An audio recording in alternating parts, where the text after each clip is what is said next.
शनि केतु और चंद्रमा के कंजक्शन को हम लगातार विचार कर रहे हैं मिथुन लगन वाले जातकों के लिए। इस वीडियो में अब आपके पंचम भाव के लिए चर्चा करने वाले हैं।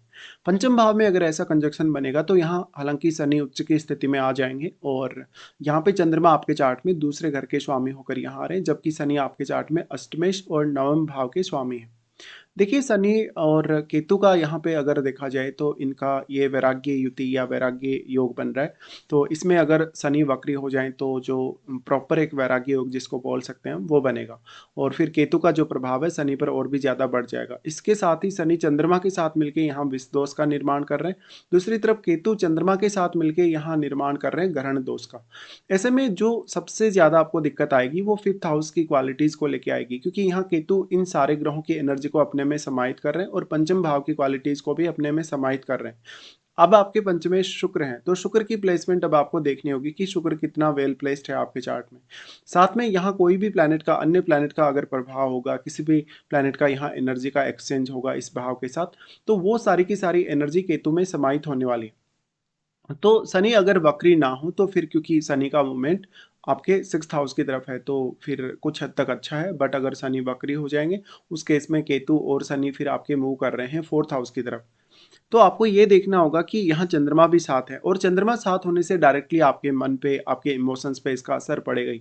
हालांकि ऐसे जातक में बहुत सारी क्वालिटीज़ भी होंगी। जातक बहुत ज़्यादा गहराई से विचार कर सकेगा, उसकी इंट्यूशन पावर बहुत अच्छी हो सकती है, वो विश्लेषणात्मक क्षमता बहुत अच्छी रख सकता है गहराई से सोचने की वजह से।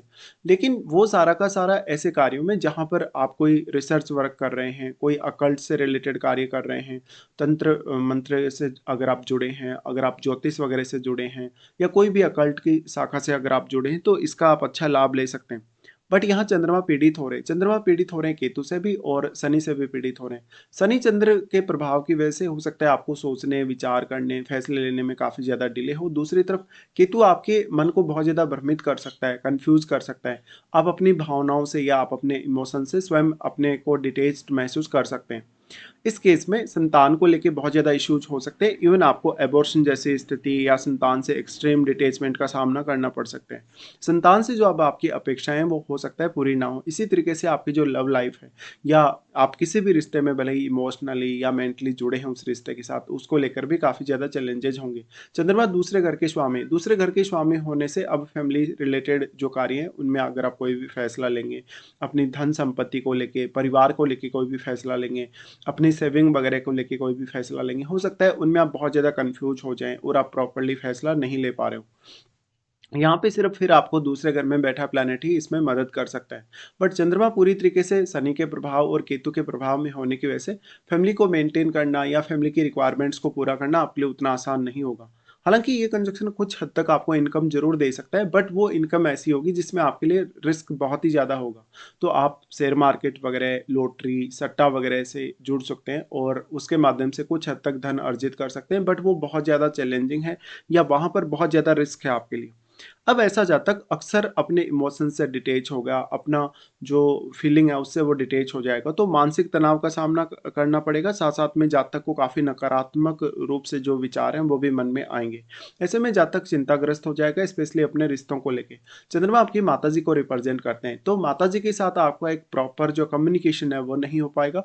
हो सकता है आप अपनी मदर से इमोशनली बहुत ज़्यादा अटैच्ड हैं, लेकिन जो मदर का बिहेवियर है वो हो सकता है कि ऐसा नहीं है कि आप उनको समझ पा रहे हैं, या कोई ना कोई ऐसी समस्या होगी आपकी मदर के साथ रिलेशनशिप को लेकर जिसमें आप बहुत ज़्यादा डिससेटिस्फाई होने वाले हैं। ऐसे में आपको यहाँ वर्क करना होगा सबसे ज़्यादा चंद्रमा पर, और फिर आपको देखना होगा कि शनि वक्री है या नहीं। अगर शनि आपके वक्री हों तो फिर केतु का प्रभाव शनि पर काफ़ी ज़्यादा ही बढ़ने वाला है। उस केस में फिर आपको शनि को भी मजबूत नहीं करना चाहिए यहाँ पे। बट अगर आपके नॉर्मल स्थिति में शनि है तो फिर वो उच्च के शनि होंगे, और नॉर्मल शनि होंगे तो फिर केतु का प्रभाव उतना अधिक नहीं पड़ेगा शनि पर, क्योंकि शनि यहाँ केतु से दूर हट रहे आपके, फिर शनि जा रहे सिक्स्थ हाउस की तरफ। तो फिर कुछ हद तक कैरियर के लिए शनि अच्छा साबित हो सकता है। बट स्टार्टिंग में आपके कैरियर, आपके जो आपकी स्टडीज़ वगैरह है, आपकी जो अर्निंग वगैरह है उसको लेके काफ़ी ज़्यादा चैलेंजेस होंगे। इस हिसाब से देखा जाए तो जातक अपनी खुद की क्वालिटी, खुद की भावनाओं से डिटैच हो जाएगा, बहुत ज़्यादा अकेला-सा रहना पसंद करेगा, वो बहुत ज़्यादा ओवरथिंक करेगा और बहुत लंबे समय तक सोचने या विचार करने के बावजूद भी जातक एक प्रॉपर फैसले तक नहीं पहुँच पाएगा।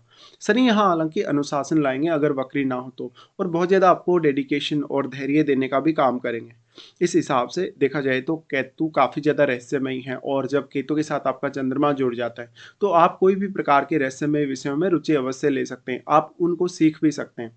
यहाँ पे फिर अगर स्वामित्व के आधार पे बात की जाए तो फिर क्योंकि शनि अष्टमेश ही है, तो अष्टम भाव से रिलेटेड आपका कोई भी डायरेक्टली या इनडायरेक्टली प्रोफेशन हो, कोई भी काम हो, तो आपके लिए ये ज़रूर अच्छा है। इसके साथ ही फिर शनि क्योंकि नवम भाव के स्वामी, तो ऐसे में ये कंजक्शन कुछ हद तक आपको हायर स्टडीज़ में सपोर्ट कर सकता है। बट ये ज़्यादातर केस में आपके रिश्तों के लिए बिल्कुल ही खराब कंजक्शन माना जाएगा। ऐसे में देखिए आपको विचार करने में, सोचने में, फैसले लेने में काफ़ी देरी हो सकती है, और जो भी फैसला आपने लिया है उसकी भी कोई ये गारंटी नहीं है कि वो फैसला आपने सही ही लिया है। इस हिसाब से देखा जाए तो जातक काफ़ी ज़्यादा कन्फ्यूजन में आएगा, साथ-साथ में जातक की जो रुचि है गूढ़ विद्याओं में हो सकती है। जातक ज्योतिष वगैरह या टेक्निकल जो विषय हैं, जो आईटी या इस प्रकार के जो फील्ड हैं, उनमें ज़्यादा रुचि ले सकता है। इस प्रकार का जातक अब अपनी जो नेचुरल क्वालिटी जिनको लेकर वो जन्म लिया है या जिनको लेकर वो इस धरती पे पैदा हुआ है, उससे वो डिटैच हो जाएगा, तो अपनी जो ओरिजिनल क्षमता है उसको लाने के लिए जातक को बहुत मेहनत करने की आवश्यकता होगी। इस प्रकार से देखा जाए तो जातक कहीं न कहीं अपनी जो स्मरण शक्ति है, कहीं न कहीं जो उसकी जो बुद्धिमत्ता है, उससे भी डिटैच हो जाएगा। तो उसके लिए फिर आपको बुध की स्थिति भी बहुत अच्छी चाहिए, और बुध फिर आपके चार्ट में लग्नेश होने के साथ-साथ 4th लॉर्ड भी है। अब वैसे ही कंजक्शन आपके 5th में बन रहा है, बट इनमें से कोई ग्रह ऐसा हो सकता है जो आपके 4th हाउस के भी ज़्यादा क्लोज हो, तो फिर उसका असर कुछ हद तक आपको 4th हाउस पे नज़र आएगा। ज़्यादातर केसेस में ऐसा हो सकता है कि शनि वक्री होकर 4th के ज़्यादा क्लोज हो सकते हैं, या फिर केतु भी यहाँ ज़्यादा क्लोज हो सकते हैं 4th हाउस के। तो इस प्रकार से संतान में बहुत ज़्यादा डिले होना, एजुकेशन जो आपकी होगी स्टार्टिंग में उसमें भी काफ़ी ज़्यादा चैलेंजेस होंगे, और आपके फैसले भी सही नहीं रहेंगे। इस हिसाब से देखा जाए तो जातक के लिए अब अगर शनि के प्रभाव को देखें तो शनि ही वो ग्रह होगा यहाँ जो आपकी ज़्यादा मदद कर सकता है, और वो भी सिर्फ तभी मदद कर पाएगा जब शनि वक्री नहीं है। अगर शनि वक्री हो जाए तो फिर आपको केतु रिलेटेड फील्ड में काम करना या केतु रिलेटेड फील्ड को चुनना ज़्यादा उचित हो सकता है।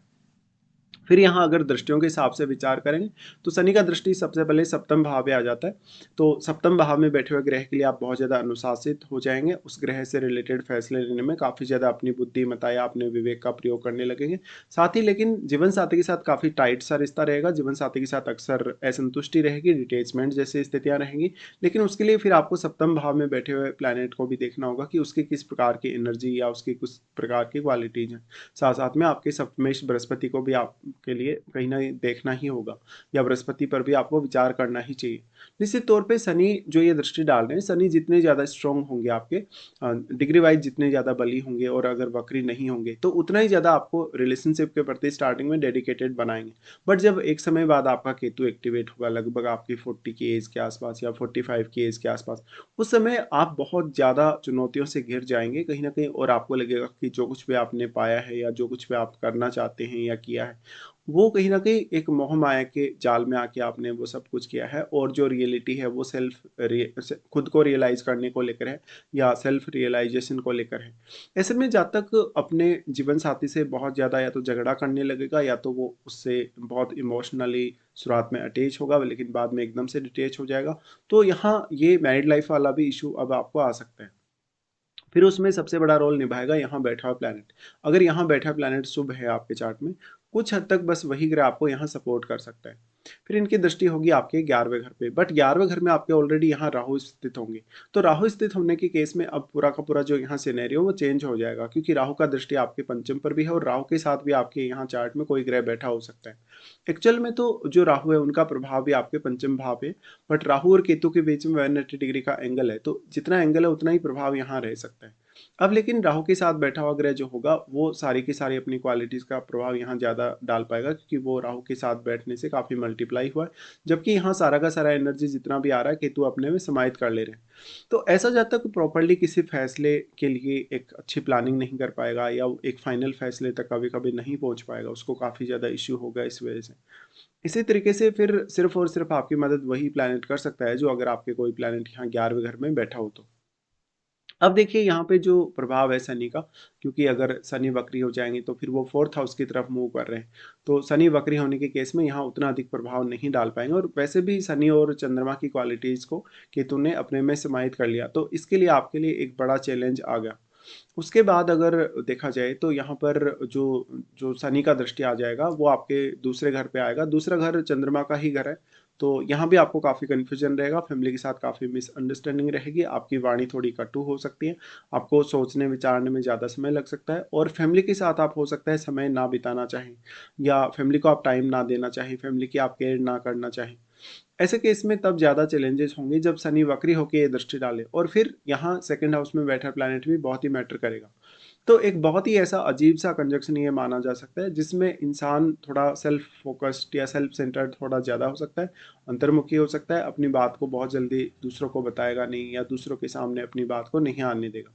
फिर आपको यहाँ गौर करना होगा महादशा पर, कि आपको कौन-सी महादशा, और अगर कोई भी इनमें से आपको कोई महादशा है, तो वो कौन से एज पीरियड में आपको आने वाली है।